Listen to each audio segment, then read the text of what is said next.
This is Outside the Round with Matt Burrill, a Rowdy podcast. What's going on, guys? Welcome back to another episode of Outside the Round. Today, a special guest, a Nashville native, just dropped a big EP called High Road. We got our girl Jess Woodland in the house.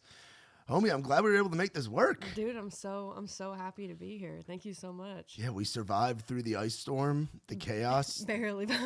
Yeah, because where were you? You're over on the east side, right? Dude, yeah, I'm like on the edge of the east side, and we had so far it's been like $26,000 of damage done to our property. We've had 7 trees down and 1 landed on our roof, and oh man, it's been a nightmare, but we're okay. Yeah, I'm glad you and the family are okay and safe, and that's the biggest thing, you know? So kind of walk me through your story. You grew up here, born and raised, so grew up in like Nashville proper or just in the Middle Tennessee area? So I was born on West End in what they call St. Thomas now. It used to be something different, I think. And I grew up on the outside, on the outskirts, because we were too poor to live inner city. I was in White Bluff for a while, chunk of my childhood, but then the main part of my childhood, I grew up in a place called McEwen, right on the Dixon County line with McEwen. And I lived on a dirt road, sat on 12 acres, raised a bunch of chickens. We were in the middle of nowhere. I would bike to church. I biked to my first job. There were no other kids around. I was homeschooled as well, so that was super fun. But yeah, I mean that was just the beginning, and then of just my childhood. But I wouldn't change it for anything. You know, now I live in Nashville. I'm kind of like, oh, I see why my parents, they moved and they bought a bunch of land and whatever, kind of like the best of both worlds, because then my dad would commute to Nashville every day to work. Yeah, and you grew up singing like in that bluegrass world, right? Yeah, so my dad's a harmonica player. He's like a 3-time national championship winner. Wow. He's wild. He and what's interesting about him is that bluegrass didn't really accept harmonica. It's not really a harmonic, it's not like an instrument that they use typically. That's more blues. Okay. Yeah. So it was very interesting for Dad to start in that round. Now, Dad moved here when he was 18, and that was like 40 years ago. And, so he kind of carved a path. He was like the only one doing bluegrass with harmonica back then. And so he brought me up. We would go to the Museum of Appalachia.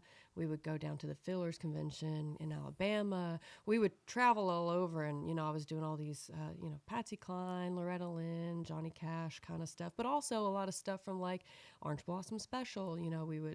We would clog to that, and I did buck dancing for a minute, when I was like 5 or 6, like things like that. So it's very embedded in my roots, and you might not ever know looking at me, but that's the way I grew up, Yeah, and I feel like that does translate into your sound, because your stuff is undeniably in that country world, but it dips into that Americana and that folk, and that you're telling stories, and it has that traditionally sonic element to it, where there is some heavy harmonica, which seems like that's got to be a cool feeling given your dad's background and given your upbringing. Yeah, as soon as I could put him on something, I was like, we got to do it.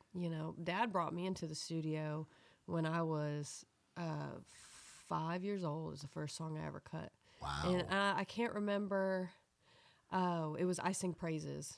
It was like 7 words in that whole song, but it was enough for me to remember. And then he just looped my voice and then played harmonica over it. And I remember that distinctly. And I remember thinking, this is so cool. I want to do this when I get older,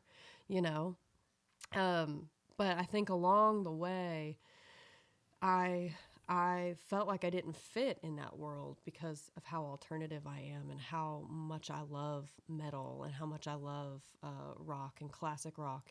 And just by looking at me, I really did stick out like a sore thumb when I got older, And so it was interesting for me to find my way back to my roots. But I'm glad I did. Yeah, talk about taking that break and that feeling of not feeling worthy is something that you've said about that, and kind of finding your way back to your musical roots. Yeah, I'm a hard worker, I think, and I put a lot of my being into whatever I'm working on. And so what had happened was I was probably around 17, 18 years old, and I was like, all right, well, I'm graduating. I'm going to go ahead and go to go do some kind of trade work, and went to college for a little bit, and then I was like, all right, I'm going to start working, and I'm going to do music at the same time, and it just didn't hit. I mean, I wanted to be like Haley Williams. I loved Manchester Orchestra. Yeah. I wanted to be like that, My Chemical Romance things. And so, but when I was singing it, I just kept sounding the way I sound because my voice was built in the hills. You know what I mean? And so I was just like, also growing up in Nashville, the talent's immense. Everybody comes here to do this. Yeah. What do I have to offer that's any different than what they have? I was just born here. I didn't seek this out, blah, blah, blah. So I was like, I'm going to be done. I felt like it was a ladder I couldn't climb. I didn't go out. I didn't want to have to, I thought maybe I had to build connections to get to where I wanted to be. And it really, I think, too, I just knew that it was fun and I liked it. But that wasn't enough of a drive for me to keep going. So I stopped.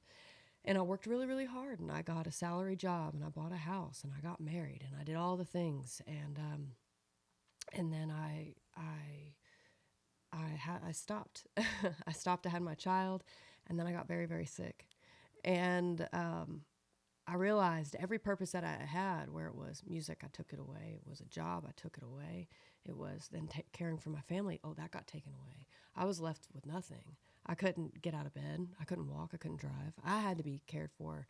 And it felt like at this point, what was I offering? Not only, just the world, if I were to, go, but my family. I was more of a burden. And I felt like it wasn't good. I wasn't giving anybody anything. And I was so ready to be done. And I remember laying in bed day after day and finally I just go, what's the point of this? I can't do anything. And God was like, well, you can think and you can speak. So we're going to start there. And you're not done. So I want you to remind other people they're not either. And so that's when I decided not to just start trying music again, but I was just going to try in general. And I was going to learn from that moment on how to love myself, because I realized at my big old age, I'd never done that really well. I'd poured myself into everything else. Yeah. And that's what kept me going. But when I had nothing else, I had to look at who I was. And, so yeah, that's where I landed, and I decided I was going to commit myself to posting one video a week, whether that was a little song that I wrote, or if it was a dumb little cover that I did, or if it was just me encouraging somebody with something I learned. That's what I was going to do, and then I was going to start loving myself, not by looking in a mirror and saying, oh, I love you, because to me it doesn't really work. Yeah. Actions really just show our brain what's up. It shows our brain that we can do the things that we don't think we can. So I took myself to get a haircut for the first time in almost 2 years. Wow. I took myself to the dentist first time in 4 years. I started doing dropped so much money on that. I really neglected myself for a very long time. I was long depressed before I laid in a hospital bed. I was depressed long before that. And it's because I didn't allow myself to do the things that my heart needed me to do. So my mission, my product is music, and I'm really grateful for it. But my mission is really to encourage people and let them know they're worthy of doing the things they don't think they are. Yeah. And I've never felt so good in my life. And there's bad days that come along with that, and that's okay. But it's something that's made me realize nothing really lasts forever, and that's a good and a bad thing. It's good when it's bad, and it's bad when it's good. You know what I mean? Yeah, so, absolutely. Yeah, you have to you got to deal with it, and there's always a high road to find, which is why I love the title of your project. I love the title track and the songs that you put on there, and again, the sound, because it is a healing thing, you know, and I feel like that's been the response to it from fans and people that are new to your music, is they relate to the trials and the tribulations and are seeking that high road. Yeah. It's honestly what an amazing feeling it is, because High Road was a song that I debated not putting on there because Really? because I was like, well, this is a sad song and it's just about my depression. And I think that, I already write enough sad songs about death and, Yeah. and being, just so dark all the time. But I was like, my producer, Mike Lapinto, was like, that song is special. Despite the numbers that you see online, because I tease a lot of my stuff, whether I'm going to cut it or not, I'll just tease it because I like to. Why not? And he's like, you need to do something with that. I think it only got a few thousand likes. Like, it wasn't anything crazy. And he was like, that song we got to put out. And I'm so glad we did, because up until that point, I had never been on a Spotify playlist until that song came out. And I didn't do any promotional work really for it. I really didn't do too much for it. I said, it'll be what it is. But I think he was absolutely right. This is the pinnacle of my mission. And I'm so glad he pushed me for it. Yeah, me too, honestly. I think I speak for anybody that's taken a listen to it. And if you haven't, go check it out, seriously. Because it is about that healing and that identity, the growth, the quiet, the resilience. Yeah. Words are hard. The resilience that you have. And I think that's something that genre kind of seeks. Like, how would you describe your music, or where do you think you fit when people talk about genres? Because I think the whole idea of genres are kind of dying out. Yeah, because I thank God. everything's everything. Yeah. It's so funny because somebody said the other day, what kind of music do you make? The kind you got to listen to. Because Great answer. well, because I think that I can write, man, and I've left all my stuff up on my TikTok. TikTok was my trash can. That's where I first started throwing stuff, because nobody I knew followed me, A, so it was safe. And I felt like I wasn't going to be judged. And then B, I was like, yeah, it doesn't matter. Just delete it tomorrow. I'm a nobody on this app. It'll be great. And so if you look back through my TikTok, I've written everything from like country to like pop-ish sounding stuff. So I can write all in between. Yeah. And I think that's such a gift. But if I were to say, if someone were to say, what do you sound like? I would, I'm just really grassroots, gritty. I just like to be a little gritty, unpolished, I feel like I pull my lyrics a lot from the alternative stuff that I listen to, because it's so emotionally heavy, and then my sound just comes from where I was built. Yeah. So it's interesting, because I feel like I'm in a niche lane where I call it goth hick, or the alternative space, whatever. But I feel like you can pull me closer to that country route, or you can come over here from the alternative side and see where I'm sitting at the same time. So it's interesting. Yeah, and I think gothic is a great way to describe it. Gothic is Gothic is awesome. I would wear that T-shirt 100%. And I mean, you think about some of even like the big rock bands, like a band like Slipknot. They come from small town Iowa. Yeah. Like there's so much of that crossover to where rock has always been in that small town vein as well. Dude, I actually saw Slipknot when they came to Nashville. What was that, like 2 or 3 years ago? It was incredible. That was a highlight of my life. And then you saying that too reminds me, like, I just covered a Shinedown song. Shinedown took it and reposted it. Yeah. And then I see them post a video, like maybe a week or two later, talking about how Americana and country and like all that kind of stuff, like kind of built them as well. And I'm like, I can hear it when I hear Shinedown. Staring down the barrel of a 45. Yeah, it's that emotion. Literally. I think too, when you look at genres, you got to look at how they were built. Blues built on depravity. Bluegrass was built on depravity. Metal comes all the way from Norway, Iceland, but also built on depravity. So I think that there's all these things that kind of connect them to be so fluid. And music is so fluid, and so I love that. Yeah, it even stretches over into like the old school like hip hop stuff where they're singing about struggle and what they were going through in poverty. Yeah. Like so much of music is built on that depravity. Yes. Yeah. And it's all relational. And it just might have a different beat, and you might count it on the 1 and the 3, or you might count it on the 2 and the 4. But either way, it don't matter. Yeah. You know what I mean? Yeah, I love that. Yeah, and that had to be like, what were some of your moments like? Did you come into Nashville a lot? I know you said your dad worked here, but did you have experiences as a kid coming into town? No, no, not really. My dad would play. I'm sure he would play when I was younger out here, and whatnot. But he really did a lot more traveling to play, which is interesting. I remember the first time I was on stage it was called the Old Hatchery down in Dixon. The Hatchery, and it still exists. It's still there. Just a small little stage where you go clogging and do two-stepping and stuff. It's a lot like the Legion out here. Yeah. That's what it reminds me of. But I didn't sing like in Nashville unless it was for like a special event until maybe a couple of years ago. Really? I really just didn't. No.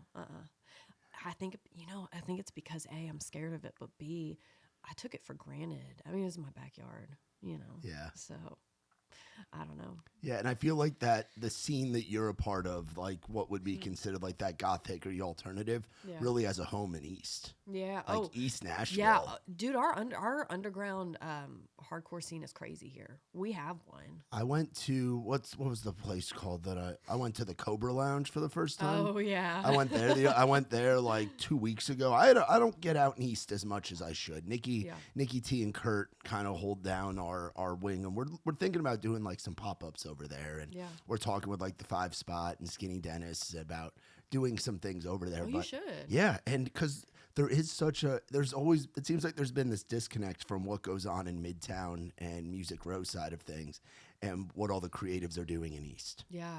I'll tell you what, every creative I meet basically lives in East. Yeah. All my meetings that I have, all the collaborations I have, East Nashville. And man, I went out there the other day and I spotted some big names just in Skinny. Yeah. And I was just like, what the heck? You go to D's? Have you heard of Yes. Oh yeah, I've been in D's. D's is one of my favorite places. That's in my backyard. I live like 4 minutes from D's. Nice.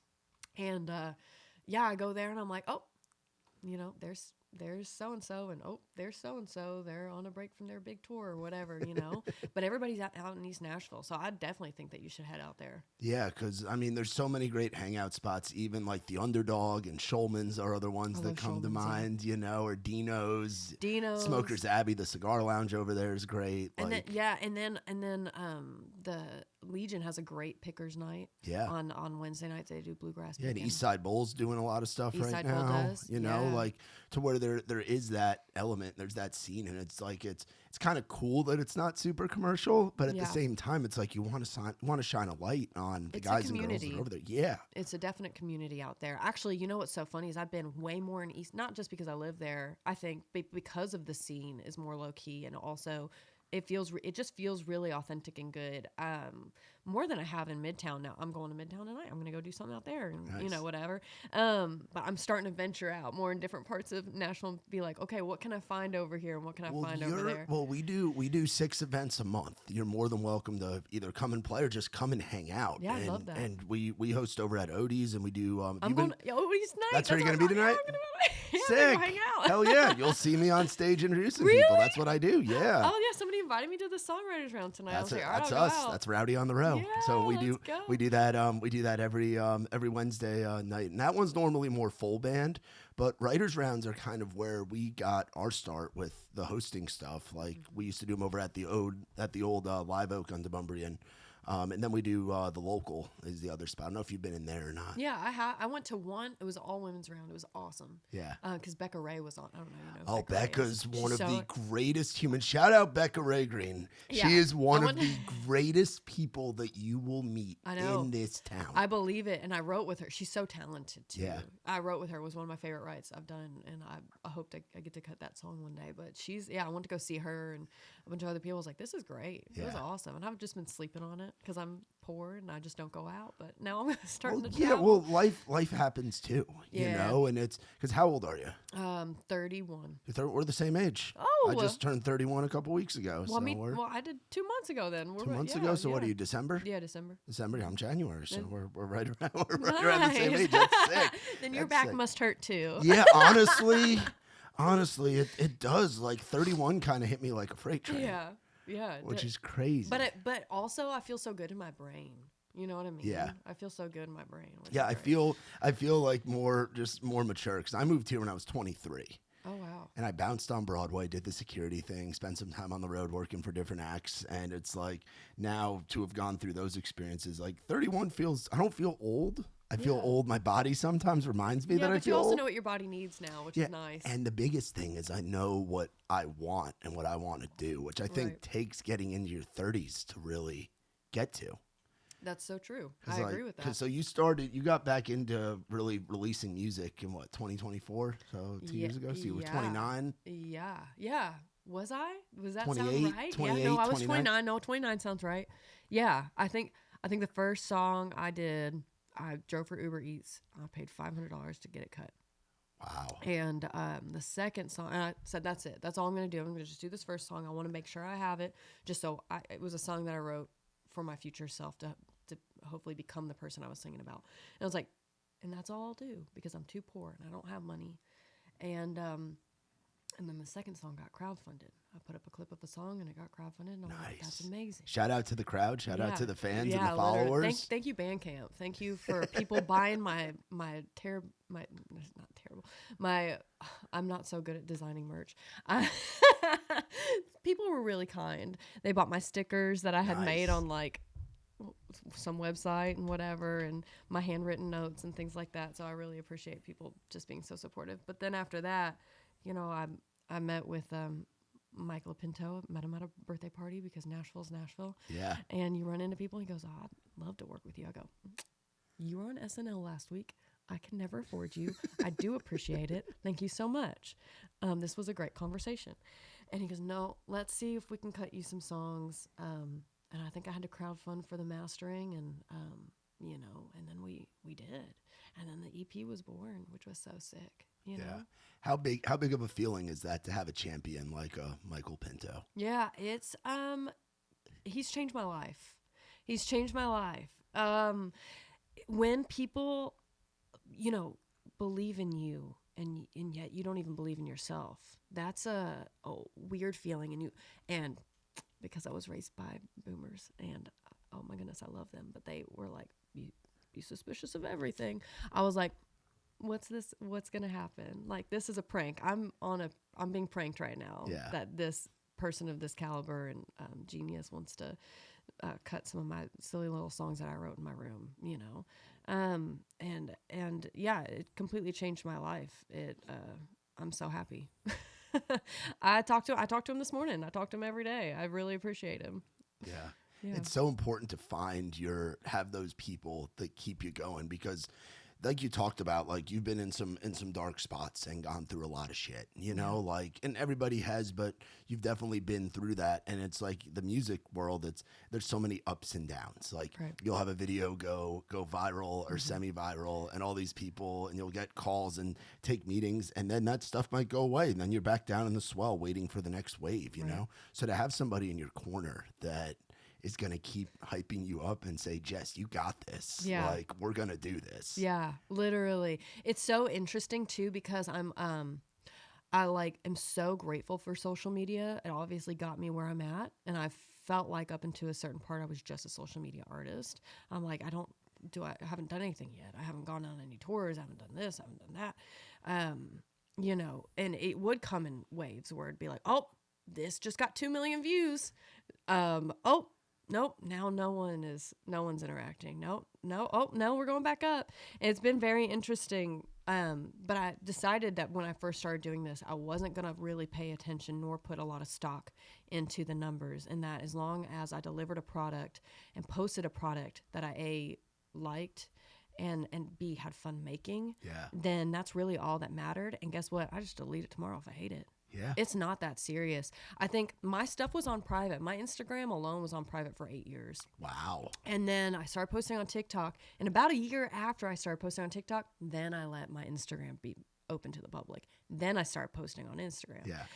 And yeah, I think it was a fear of being seen, a fear of being judged. And then I was like, wait a minute, there's a block button. And wait a minute, I can delete stuff.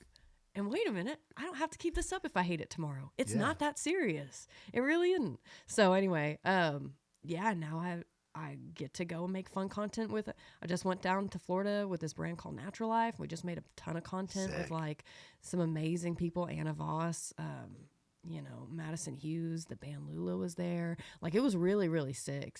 SJ was there. So many cool writers. And now I'm just like, how did I get here? Oh, it's because I posted dumb videos. It's not a big deal. It's because you So post it and move on, it's man. because you put yourself out there Yeah. and you took that chance. Yeah. I've never really, and even going down there, I think now that I know how to put myself out there online, I'm going to learn how to do it in person, especially going down there. All those people are from Nashville, by the way. And when I was at Peyton Porter was there too. I went down there, they were like, aside from Madison, they were like, I don't know you. I've never met you. I live in Nashville. Where you been? In my bedroom. I've been too scared. I've been too scared to come out.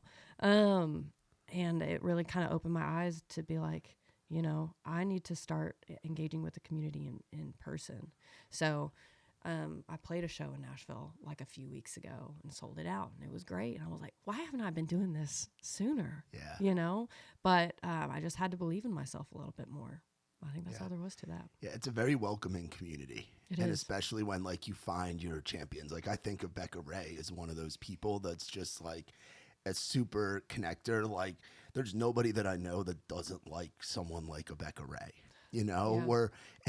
She's out in the scene, and she has her friend groups and stuff, and it's like you make homies by going and hanging out at Skinny Dennis or hanging out at Dino's or D's or any of those places, but also like in Midtown. It's a big city and there's so many different little sects within it. That's so true. Yeah. Yeah. I can't wait to discover and just encourage and be encouraged by. I think Becca Ray is definitely one of those people that have encouraged me to keep going. Mike LaPinto, or now, all the people that I just met on that trip that I just took. And so I'm just excited to start being like, hey, I deserve a seat at this table. I might not know the string names on a guitar, but at the end of the day, I love this. And I think that there is I used to look at it as more like, oh, people would climb a ladder here. And that's how it felt. That's how Nashville felt to me. But now I look more of it like, oh, no, wait, we're all just doing the same thing. Yeah. We're all just going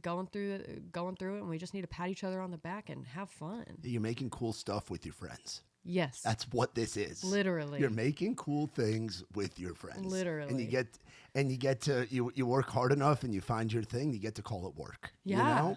Yeah. What a gift. Are you still driving Uber Eats and doing that stuff, or are you able to do music full time now? Well, yeah, so yes and no. I do clean toilets every now and then. I used to do that for work, by the way. Yeah. I worked the town parks and rec department back home when I was That's in incredible. high school and college, and would have to clean out the bathrooms, and it was something. Dude, what's so funny is I just realized work is work. It doesn't really matter what it is. Yeah. If it gets you to where you want to go. That's the thing too, is I've made so much money in my life. I was on salary by the time I was 21. I was a manager at at this company. I worked for corporate. I did this, I did that. And then I've been up here with money, and I've been down here with money. And it doesn't really matter either way. Like the struggle's a struggle. I was not happy up here. Yeah. Even though I had the money. And then I got down here and I was like, I started finding the things that made me happy. And I realized, yeah, I need money to live, but it ain't that serious. Yeah. And I'm not defined by the work that I do with my hands. I'm defined by how I love people and who I am, Yeah. And how you love yourself. And how you love yourself. That's the most important thing. I think I saw a clip of Youngblood talking about it. I love Youngblood. I do too. I love him so much. I do too. He's on my bucket list. I'm fortunate to go to a lot of festivals and go to a lot of shows and usually get to host events.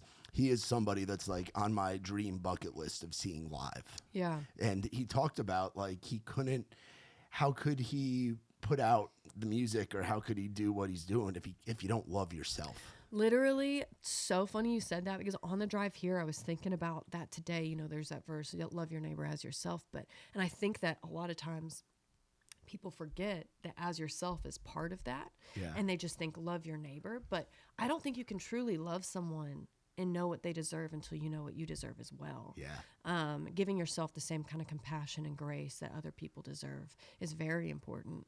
And so, yeah, so funny that you brought that up. I was just thinking about that today, and I'm I'm glad that I did the hard work to learn how to love myself. Not just the good parts, but the bad parts too. And I sing about those a lot. The bad parts are almost more important. They are. Yeah. You need to recognize them and know they're there and be like, oh, well, this is a limitation I have. Like I had to apologize for not being patient today. I'm like, I'm not a patient person. I get pretty angry pretty quick. And that's okay. You know I struggle with that.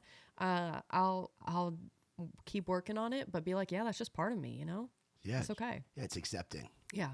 You know, it's accepting, and then it's doing what you want to do. Yeah. You know, it's not doing the stuff you don't want to do. Yeah. It's pretty simple. Yeah, It's a lot easier said than done, though. And when I can recognize my faults, I'm a lot quick to forgive other people's for theirs. Yeah. You know, be like, oh, you might not have an issue with impatience, but maybe you have an issue with this or XYZ. And that's okay too, because man, I struggle. I'm not worried about it. You do you. It's fine. Yeah, 100%. So talking more about High Road, of the songs on there, which one was kind of the toughest for you to put out? Because you're very vulnerable, and I give you a lot of credit for that. Thank you. Because I feel like that's the hardest part of putting something out there, but it really connects with the fans and with people and with the listener when you are authentic and you are vulnerable. And you really got into it on this EP with Michael. Yeah. Yeah. Well, I'll tell you what, Mike chose 3 of those songs. So thank goodness that weight was lifted from me. And he was like, we're going to cut this, this, and this, because he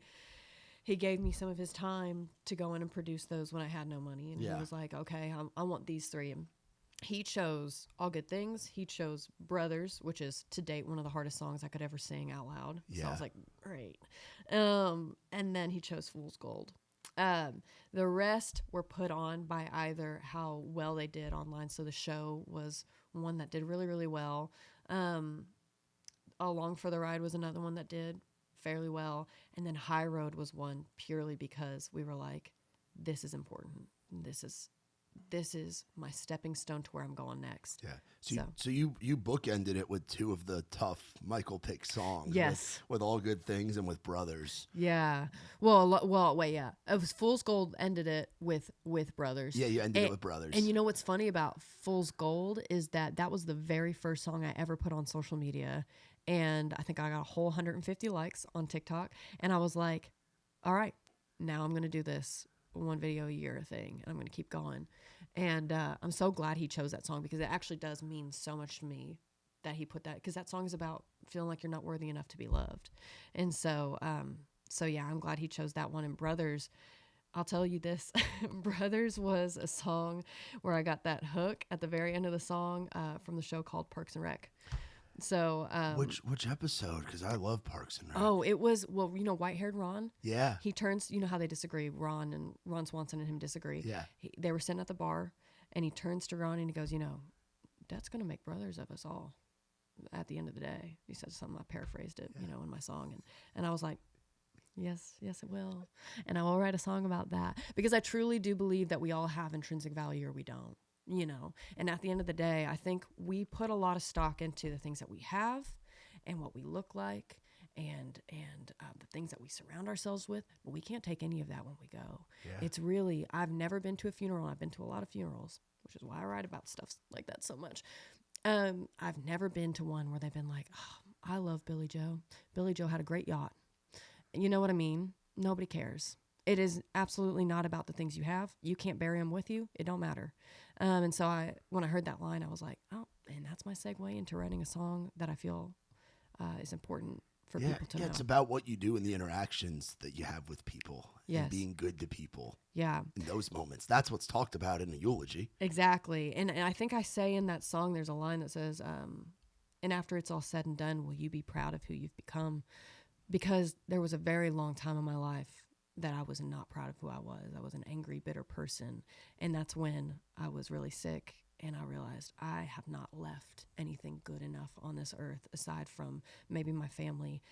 I haven't left anything that will carry that goodness over, and I need to change that.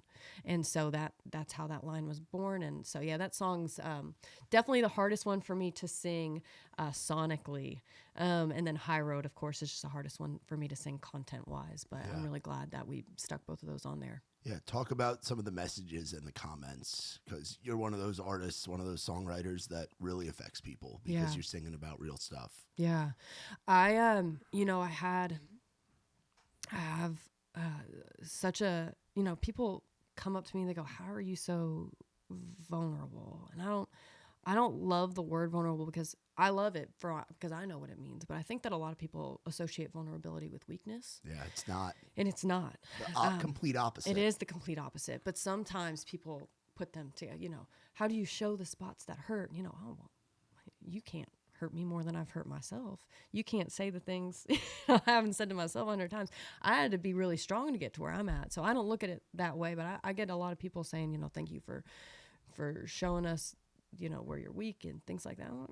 I think everybody has these spots in their lives. And when I had a show a few weeks ago, I won't go into detail with it because it's somebody else's story, but I had a man come up to me and talk about, I think that we don't talk enough, especially about depression in the South, and especially when you're religious and you have depression in the South. You know what I mean?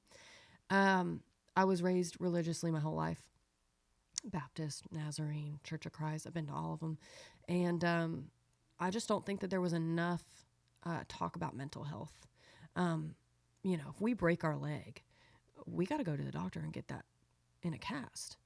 Our minds are no different. You know what I mean? Yeah. And just because you can't see it don't mean it's not there. And I think that there's a lot of stigma still in 26 about that.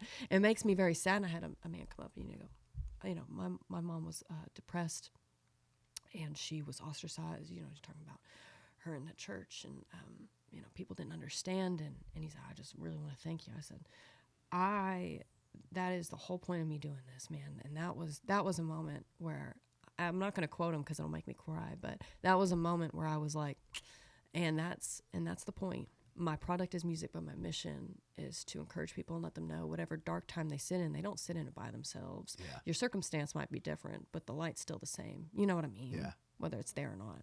So yeah, I get a lot of people reaching out, and I try to respond the best in the comments that I can. I'm honored to have those conversations, and I really love to connect with people, and that's the whole point of it. So it's really been a gift to have kind of that community built around that. You have a platform to do good and make a difference and help people that are in the position that you were once in or find yourself in still sometimes. Like, that's some powerful stuff. Yeah. It really is. Yeah, it's a gift. It makes it all worth it, because sometimes, and I literally said this 2 nights ago, I said, I went up, I was doing this round, and everybody's singing these great songs, and everybody's a powerhouse, and you've got me who's been on stage as an adult maybe 3 or 4 times now.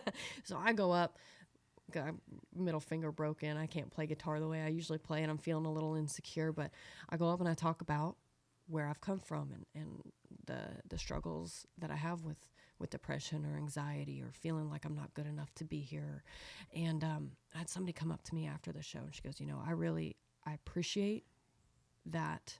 And I'll close the show out too, which was, they drew names out of a hat. That was not my own volition. That's a tough spot. No, it was just tough. And at the end of the day, I'm just going to play what I feel led, whether, people are going to, you never know how people are going to take it. Sometimes it's too heavy. Sometimes people can't relate. They haven't been through that.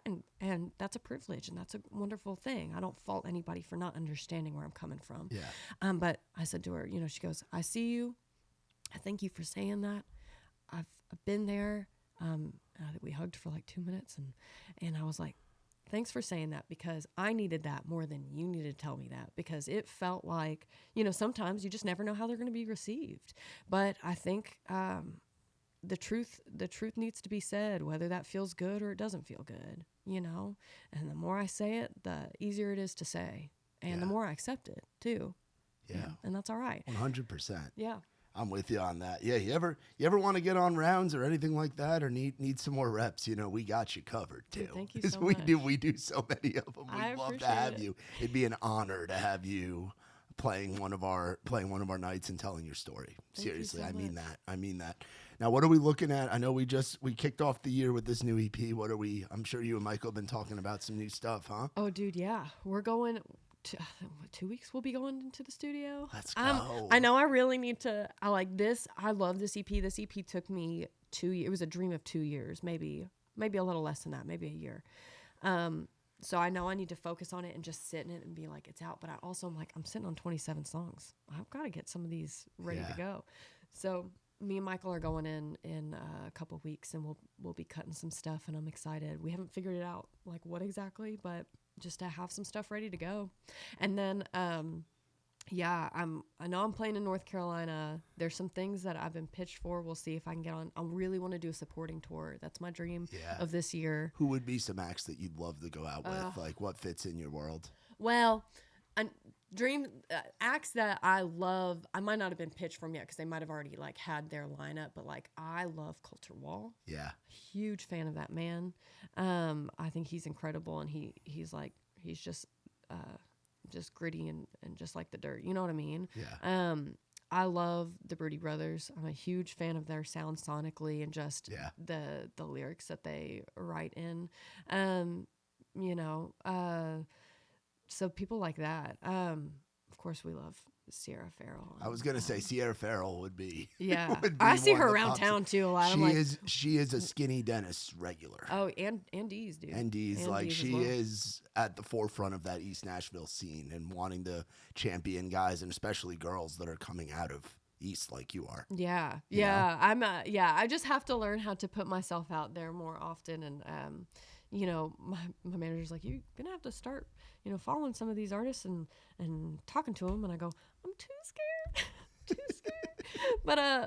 But I'm working on it. It's all about learning how to believe in myself. I also love the Cruz Brothers. I know you just had them on. They're so great, dude. Are the boy. Like, I love Miles and Chandler. Yeah, dude. I listened to the podcast you did with him. I was like, this is sick. They're good. Great. They're good dudes. They were just out here. I might have to shoot them a message, see what they're doing tonight, see if they can't pop out. Yeah, that would be great. They're I know they're in town working right now. Yeah. They're working with my friend Julia. Yeah. I saw on her story like 2 days ago. Julia DeGrazia. Yeah, I love Julia, dude. She's great. amazing. Yeah. Yeah.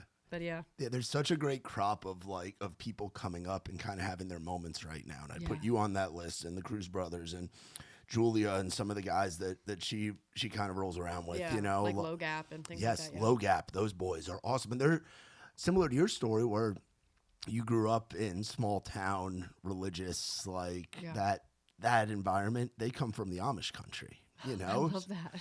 So it's like they come from a different world too, and have kind of seen what that life's all about, and now gotten out of it in a way, and are touring around the country and doing what those boys are doing. You know, it's like, it's so cool to see just regular people do that kind of stuff. Yeah. You know what I mean? There are really no limitations. I think that we think there are, oh, well, you weren't built by this industry.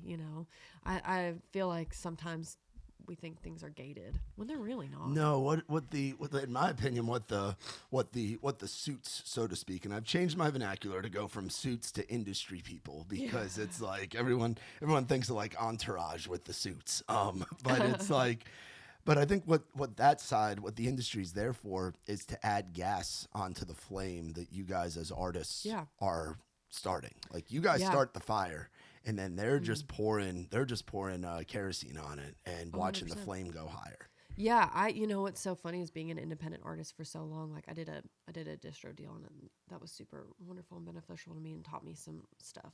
Yeah. But I really have just been an independent artist for the most part. And I've realized that I don't need a label. I really can do it myself. Anybody can do it themselves. But if you can find the right fit, and bring it up, I think that that's such a gift as well. You just have to find somebody who believes in the mission and what you stand for and what you want to do. But I think that it's absolutely a thing that can be cohesive and beneficial to both parties. You come from you did the corporate thing for a while. It's like, you're the CEO. I know. You could never look at me and be like, she was in corporate, but I love that. Dude, though. I was in corporate. I was a boss too. Yeah, I love that. I'm a pretty aggressive person, so it worked out really well. Yeah, so it's like you're the CEO of your business, and then you bring on partners to grow the thing. That's what it is. Or you bring on a CFO or an operating officer or whatever to help grow that business. But at the end of the day, you're the CEO. You're the business. Dude, 2 nights ago, I was just saying that to somebody, a songwriter, and I won't out her or anything like that, but she was, oh my gosh, so much talent, played on Broadway for a really long time. And I was just sitting there, I was like, dude, you you got me tenfold when it comes to performing, and just your lyrics are great, like the whole package, you know. And she goes, yeah, I just don't understand. I just can't get, you know, XYZ. I go, they either will, they won't, but it doesn't really matter because it rests in your hands. I think when we take success and we think success is what everybody else thinks about us, but truthfully, at the end of the day, success is what you can do on your own, and if you like it, and if you like it and you've accomplished it and completed that product, that's been success. Move on to the next. Yeah. You know, the rest will follow. Don't worry about who's paying attention to what. Take your wins, take your losses, move on to the next product. You know what I mean? Amen. Yeah. So yeah. Yeah, you're firing me up right now. Oh, let's go. I'm all Let's for go. that. So what do we like doing when we're not on the music grind? Oh, dude, I love cooking. I actually went to culinary school. That was Really? the trade Jess, that I you're thought I was just going to do. full of different Dude, doors of you've lived like I've lived a long life. you've lived like 5 or 6 lives I really at have. least in 31 years. Yeah, I have. I started working when I was 14. I worked at a camp. I did house cleaning and housekeeping. Then I worked on their oh my gosh, their zip line for a while. And then I worked in their kitchen, and then I moved on. I became a barista. I went to culinary school. I did catering. I catered by myself then for a while. And then I started running kitchens in Nashville and Germantown. And then I realized, you know, oh, well, I don't actually live a life. I should work a 9 to 5 because I was coming home with blood in my shoes. I was working so hard. And I was like, okay, I got to stop doing this. But, you know, and then I did the corporate thing. And yeah, I've just done it all. And I think by doing all of that, because I really do have such a drive, I was scared to do music because I was scared I wouldn't succeed in it. Because at that time in my life, I thought it really was dependent on what everybody else thought of my music. But let me tell you, whether somebody's listening to your song or they're not listening to your song, you're still making the song. The song still exists. And that's enough. Yeah. And if that's not enough for you, then you might need to take a break and try again, or figure out what's driving you to do music or do art in general, because it's all subjective. You can't win at it. You know what I mean? It is. It really is subjective. Yeah. And as for somebody who loves to win, that's a difficult pill to swallow. Yeah. Were you in the sports as a kid? Oh yeah, I did soccer for 6 years. I did basketball for a long time, and then I coached soccer after that. Okay. Yeah, very athletic. I love to play, and but I think I was also very competitive, and that kind of killed me a little bit. So I think when I turned 16, 17, I stopped playing because I was like, oh, it's hurting my heart a little bit. Yeah. So, but yeah. Yeah, because you got to have that urge and that drive to keep going. And there's so many people that grew up playing sports that are in music. Yeah, isn't that interesting? There's a big correlation with it, for sure. Yeah, well, because at the end of the day, no one's going to push you but you. Yeah. You know? And I just think 8-9 years ago, I wasn't ready to push myself. If somebody wasn't going to do it, I wasn't going to do it. Yeah. And I didn't feel like I could compete with anything that was going on. But I don't have to compete. I looked at it all the wrong way. Yeah. You know, and now I can push myself and have fun and whatever. So yeah, I love to cook. I love to travel. I'm too poor to travel right now, but any chance that I can travel, just wait. Pretty soon you're going to be getting paid to travel. I did just gigs. go down to Florida. You're going to be going on gigs. Yeah, I'm going to North Carolina. I am getting paid to do that, so that'll be fun. But yeah, I think my goal is to hit all 50 states, and I'm at 34 right now. So You're at 34. Yeah, That's I've put in a good. lot of work and I love to drive. You know, drive and see. Well, I love to drive in short spurts. I can't sit still for very long. But yeah, so that's my goal is to get a truck and a trailer so I can camp places and go see stuff. Yeah. Yeah. That's what I love. There's a lot to see. Where's some of the favorite places that you've gone to go? Oh my God. I love Phoenix, Arizona. I love, my family they lived in the Scottsdale. Now they live in Peoria area. Beautiful. Love traveling up to Sedona, and seeing all that. We actually just drove, from Nashville to Arizona, and I hit 2 states along the way. So I hit Oklahoma and New Mexico, because those are 2 I haven't been in. And we hit Texas, of course, obviously, because you have to.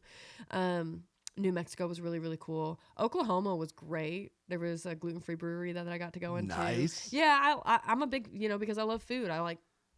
That's where I spend all my money, Anyway, but yeah, love to travel, love to eat. That's awesome. Yeah, I like Oklahoma a lot too. I've gotten to go out to like the Stillwater area a bunch over the years, like where Oklahoma State is, and that's kind of like the birthplace of that whole red dirt scene. So cool. That's where Cross Canadian Ragweed came out of.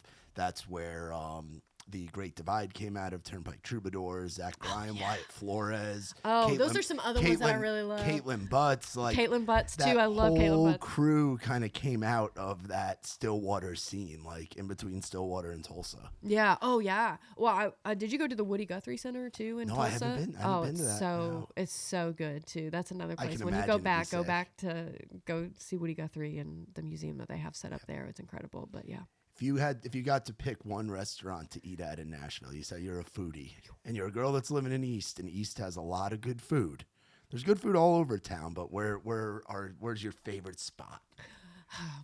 You gotta factor the allergy in too. Yeah, I have to factor the allergy in. So that's the only thing is there's specific places that I eat. I don't get to try every single new place that pops up. And I actually used to, before I was very poor, when I had a lot of money and I was working salary, I'd go to a new restaurant every other week. Wow. Now I don't do that. I have to cook everything, which is fine. I'm Yeah. good at it. But I love East Side Banh Mi. I love it. They have their whole menu can be gluten-free aside from their banh mi sandwiches, which they could alter if you can't have bread. But East Side Banh Mi is like one of my favorites. I also love Namzilla right next to them. Yeah. I love Asian food. Big fan of Asian food. Yeah. But yeah, and then if you're gonna ask me, I'll give you this a bonus. I love Tenfold Pizza. That's in Donaldson area. Tenfold's good. Tenfold's so good. And the vibe in there is pretty good too. Yes, and then they have a sister company called Nectar. Yeah. Lots of gluten free. I can eat their chips, which is a big thing. I love chips and queso, but I can't really eat it except for like 3 different places in Nashville because they fry their chips in the same oil as other stuff. So Nectar, Tenfold, Eastside Banh Mi. Those are like I'll rotate those pretty heavily. Yeah. Yeah. That's a good rotation right there. Yeah, dude, it's good. That's a good rotation. And talk about having a little one too. Yeah. Like, because we were talking beforehand around the same age. Yeah. And stuff like. Yeah, dude. You know what's so amazing? Like, I have Crohn's, so I never knew if I could have children or anything. I've been in and out of the hospital since I was 15. I can't even count on both hands how many times I've been hospitalized. And so she's just been such a gift for me in terms of learning patience and learning how to love. I've never knew that I could love something so much. Like I love my husband, love my mom, my dad, my sister. I love them all. But what a different type of thing. And also taught me how resilient that I could be. And just she taught me to start dreaming again, truthfully. It was a combination of being really sick, feeling like I had nothing else to offer, but also wanting her to have the world and wanting her to chase anything that she wanted to dream. But then I thought at the same time, wait a minute, why am I not worth the same? I am. My parents want that for me. They always told me I could do anything. I didn't believe them, So I started doing music and taking care of myself because I wanted to show her what you're supposed to do to love yourself, and that she was very much so worthy of that as well. So I had to start with me. And so if it wasn't for her, I'm not sure that I would be in this position. Oh, I definitely wouldn't be in this position. That's just that's a fact, But incredible. I homeschooled just like I was homeschooled. It's another reason I don't have money when that's okay. But it's a gift. It's such a cool thing that we get to do, and then I can go out on the road and I can do whatever we need to do. Yeah, has she started like humming along the songs? Or? She knows my song, dude. She was singing my song the other day in the back of the car. She was singing High Road. Wow. And she goes, I don't know where it goes, and I was like, singing my song about depression in the back of the car. It's probably not a good thing, but it was so cute, dude. I loved it. She got to see me play the other night. She didn't get to see me all the time play, but she got to see me play the other night, and it was great to watch her see that, Yeah. So I hope that it translates to her in the way that I want it to, Yeah, that's awesome. That's so cool. Well, girl, you're killing it. Like, seriously. Thanks, dude. It's happening. it's freaking going. And High Road was so great. I can't wait to see what you and Michael have cooking for be the sick. new music. And Yeah. we'll have to have you come out and play sometime. Play sometime soon. What's something that you would tell that? Trying to think of which time period I would go here. What's something that you would tell that girl that is getting ready to post her first TikTok video singing? Like, what would you tell yourself a few years back? Well, knowing what you know now and having experienced what you've gotten to experience so far? I remember before I pressed post, I thought I was going to throw up. I almost did throw up posting my videos a few times because I was so anxious. Isn't that stupid? I was so scared because I had told myself so many ugly things about myself for so long that I thought everybody was going to confirm those thoughts. Nobody confirmed those thoughts. I mean, I'll get a comment every now and then, but I know who I am now. I'm not really worried about it. But back then, it probably would have made me crumble. I was so scared that everybody was going to confirm the ugly things that I thought about myself. If I could go back and just tell her, be like, don't think about it too hard. You don't have to make the perfect video. None of it has to be perfect. It's not that serious. It's just really not. Yeah. And I tell every creative, especially people just starting that I get to talk to, it's post it and move on. It's not. Just delete anything you don't like. Yeah. Delete anything somebody says that you don't like. It really doesn't matter. None of it matters. Post it, move on. Find your community. Show people who you are. I think that was another thing, is I was so scared of the way I was going to be perceived, but I can't control that. I can't control the way people are going to look at me. It don't really matter. Be yourself sooner. I wish I could have just been myself a little bit sooner, but I'm just glad of where I'm at now, so it don't really matter. Hey, better late than never. That's right. Honestly. That's right. Honestly. So thank you so much for coming on here. Dude, thank you and for hanging having out. And I'm glad we were able to line it up with the calendar and everything. Yeah. And anything you ever need, we're happy to call you family. Dude, and thank raise you. Rowdy. And shout out to Sam Berg with Rowdy Alternative. Yeah, Sam. He was a huge factor when I watched that episode that you did with him and dove really into your music. I was like, we got to get you on here, and excited to watch where the journey continues to go for you, homie. Thank you, dude. I appreciate you. Of course. Well, you all be sure to check out our girl, Jess Woodland. High Road is out now. New music coming soon. They're getting back in the studio, so be sure to give her a follow. Check out those videos on TikTok, Instagram. Check out the music wherever you stream your music, and be on the lookout for Jess getting on the road. Yeah. When is that plan. North Carolina thing? That one's happening in April, I believe. April. Yeah, Okay. we're going to try and do a little run going up, but I'll have to post about that when I know more. Sick. That's awesome. Also, big shout out to our friends from Surfside. No bubbles, no troubles, and in a seltzer, it's a Surfside. Go check them out. And for more on us, visit raisedrowdy.com. For Jess, I'm Matt Burrill. This has been Outside the Round. I ain't never been the kind for staying in one place for too long. I ain't never been the best at saying I love you to a girl I love. Only got a couple tricks up my sleeve. They usually just make them leave. So if you